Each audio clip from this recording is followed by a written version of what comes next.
فرمائیں گے۔ اب میں باضابطہ پہلے مقلد کو دعوت دینے لگا ہوں، تشریف لائیں طالب علم محمد انعام اللہ، جن کا عنوان ہے فقہائے احناف کا تعارف اور ان کی تصنیفی خدمات۔ اس عنوان پر آپ حضرات کے سامنے آئیں اور اپنے خیالات کا اظہار فرمائیں۔ طالب علم محمد انعام اللہ، جامعہ فاروقیہ۔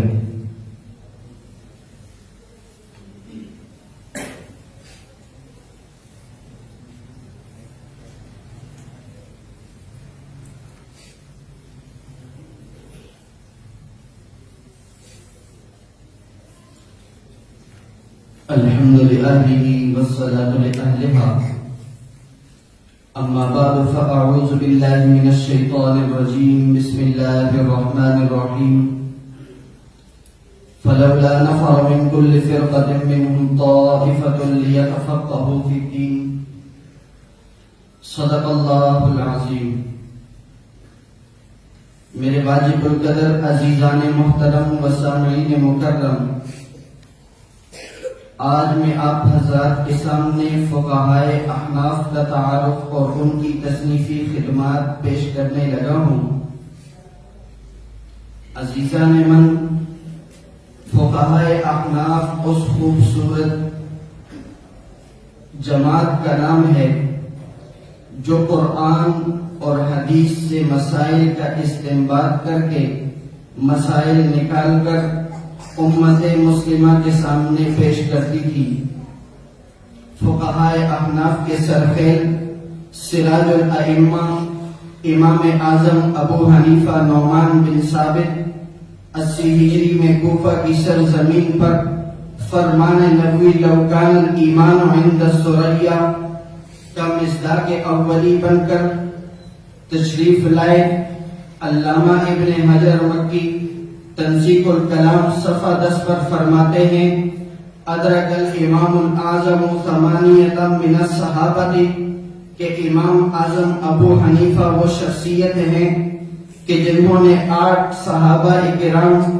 حضرت انس بن مالک، حضرت عبداللہ بن ابی اوفا، حضرت عبداللہ بن حارث، حضرت عبداللہ بن جزء الزبیدی، حضرت عبداللہ بن انیس، حضرت واصلہ بن اسقا اور حضرت ماقل بن یسار کی زیارت فرما کر تابعی ہونے کا شرف حاصل کیا ہے۔ محمد بن یوسف شافعی عقود الجمان صفحہ 182 پر فرماتے ہیں کہ امام اعظم ابو حنیفہ وہ عظیم شخصیت ہیں کہ جنہوں نے 4000 تابعین کرام سے علوم نبوت حاصل کیے اور تقریباً 750 ایسے فقہا اور محدثین کو یہ علوم سکھائے جو اپنے زمانے کے مشائخ بنے، یہاں تک کہ امام اعظم ابو حنیفہ کے شاگردوں میں اصحاب صحاح ستہ، امام بخاری و مسلم، امام نسائی و ابن ماجہ وغیرہ بھی شامل ہیں۔ میرے دوستو، امام اعظم ابو حنیفہ رحمہ اللہ وہ عظیم شخصیت ہیں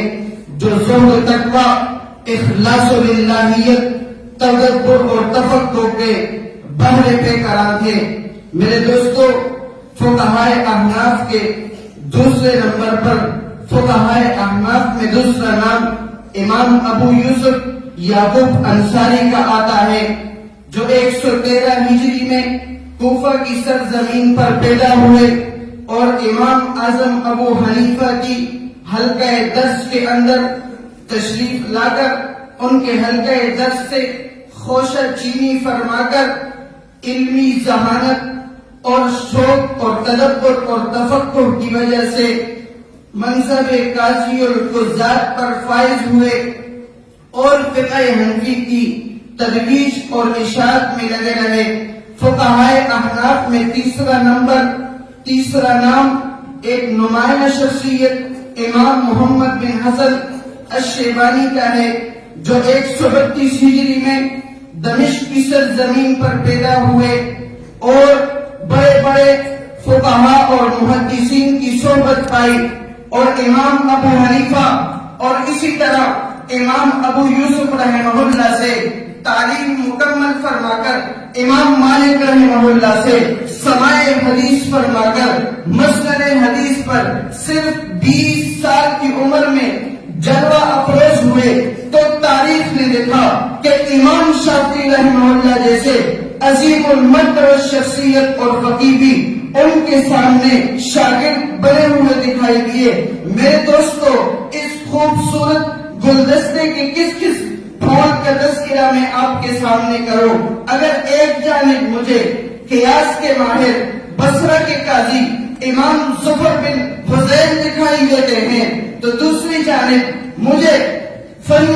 قرات کے فن حدیث کے امام یحییٰ بن سعید دکھائی دیتے ہیں تو تیسری جانب مجھے علامہ ابن عبداللہ ابن مبارک رحمہ اللہ بھی اسی گلدستے کے خوبصورت پھول دکھائی دیتے ہیں۔ عزیزان من، ان حضرات کے مختصر تعارف کے بعد اگر میں ان حضرات کی تصنیفی خدمات کا جائزہ لوں تو مجھے امام اعظم ابو حنیفہ علم عقائد اور علم کلام پر الفقہ الاکبر نامی مختصر مگر انتہائی جامع کتاب لکھتے ہوئے نظر آتے ہیں، تو دوسری جانب مجھے امام ابو یوسف رحمہ اللہ کتاب الخراج، کتاب الآثار اور اختلاف ابن ابی لیلہ لکھ کر تصنیف کی دنیا میں اضافہ کرتے نظر آتے ہیں، تو تیسری جانب مجھے امام محمد رحمہ اللہ کتاب الحجہ، کتاب الآثار، جامع الصغیر، جامع الکبیر، الصغیر الصغیر، الصغیر الکبیر، کتاب الزیادات اور اسی طرح المبسوط لکھتے نظر آتے ہیں۔ ان کی یہ تصنیفات فقہ حنفی کے اندر اصل الاصول اور بنیاد کا درجہ رکھتی ہیں۔ میرے دوستو، میں کس پھول کا تذکرہ کروں؟ اگر دوسری جانب میں دیکھتا ہوں تو مجھے امام حاکم شریف تاریخ کنویں کے اندر قید رہ کر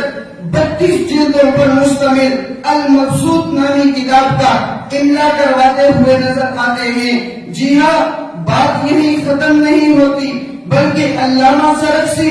اصول سرخسی لکھ کر، علامہ ابن الحمام التحریر لکھ کر، علامہ ابو بکر رازی الفصول فی الاصول لکھ کر، علامہ برہان الدین الہدایہ لکھ کر امت مسلمہ پر عظیم احسان کرتے نظر آتے ہیں اور بزبان حال یہ کہہ جاتے ہیں کہ اب علم فقاہت کی یہاں دار کو بٹھا دو، جاہل کا ہر روز کا جھگڑا ہی چکا دو، اٹھو کہ بہت دیر سے ہو خواب گرا میں، اٹھو کہ بہت دیر سے ہو خواب گرا میں، دوڑو کے زمانے کو کچھ کر کے دکھا دو، وما علینا الا البلاغ۔